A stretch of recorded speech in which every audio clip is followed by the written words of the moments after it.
For starters, I was not part of the vetting process because I'm a candidate. If anything, I actually appeared before the vetting committee and I was vetted. So I was not part of the vetting committee. I was not part of the team that was put together to go to the field and establish what was happening there. Of course, as party spokesperson, I keep getting information from all the different organs of the party so that I can communicate from an informed position, yeah. But I did not participate, and the ground was able to tell. And I implore you journalists also to go to, with specificity to my constituency, just move around and ask around, because that is one of the modus operandi that was used to establish who gets to have the flag. Teams were sent on ground to establish, so you can do an independent survey of your own.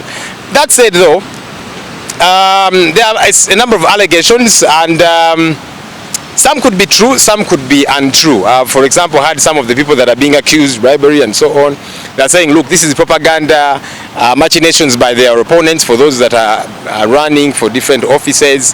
But what we have said, anybody that has got a complaint, please do let us know and avail some evidence. And you see, nowadays it's not complicated to have evidence with smartphones and all of that. You can take screenshots if it is mobile money that you send this person, or whatever the case might be.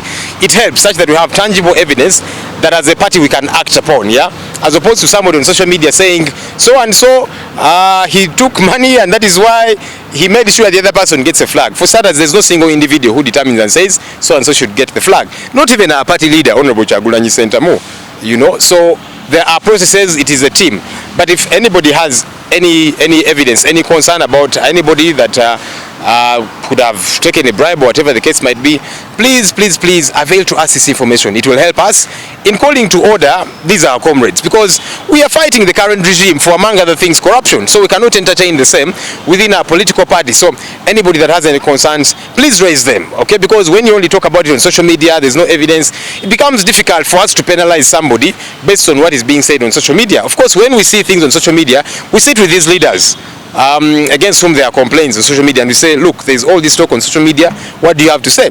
And they say, look, it's just propaganda, people are trying to blackmail me, my opponents, and that kind of thing. So it becomes their word against their word. But if there's evidence, it becomes easier for us to say, but look, it's not just their word against your word, there is evidence here. And then we as a party are able to penalize whoever is implicated.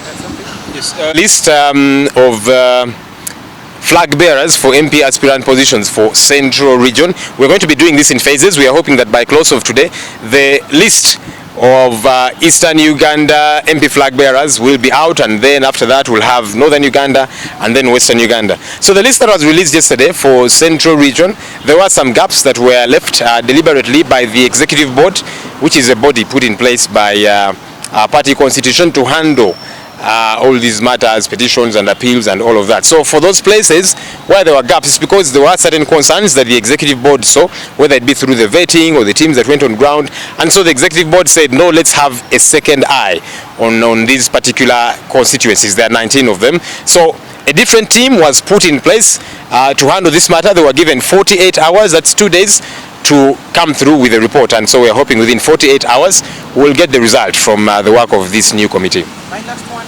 Yes, sir.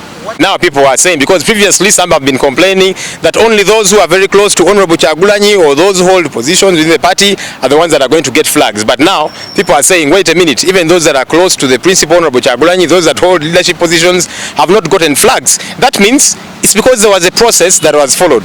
The process was such that there is a vetting committee, which is the election management committee, that would interface with these people, ask them a couple of questions, and then weigh and grade actually the ability to be leaders and to represent the areas that they want to represent. But more emphasis was actually put on the ground. So teams were sent to the ground.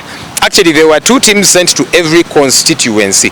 2 teams that don't know each other, that would go to the constituency, interact with people in trading centers, border stages, markets. They would go door to door, interact with the young, the old, and they would ask them about the 2, the 3, whatever number of aspirants, what the people think. And you see, the ground does not lie. And so reports came from the ground, and all of that was tabulated. And ultimately, that's why you see that there might even be people who are very close to our team leader, Honorable Kyagulanyi, who are not able to get the flag. Why? Because there was a process, and the process that was being followed, there was no determination to say, if you're very close to Honorable Kyagulanyi Ssentamu, then you'll get the flag or that kind of situation. It was a free and transparent process. Are there chances that you have